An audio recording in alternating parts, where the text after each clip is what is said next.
Ramana good morning. Pooja ready అవుతుందా? ఈరోజు అయితే పొద్దుటి నుంచి ఇదే పని పెట్టుకుంది. మా రమణ అయితే ఒక్కతే వేస్తుంది, నాకేమో రాదు ఈ పూజలు ఇట్లా.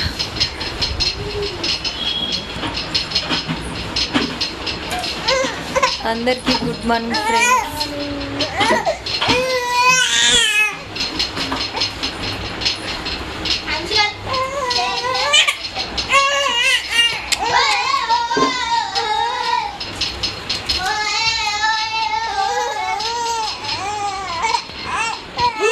భక్తి బాగుంటుంది. పిల్లల సౌండ్ అయితే బాగా అవుతుంది. ఒక్క వీడియో తీద్దామన్నా కుదరతలేదు.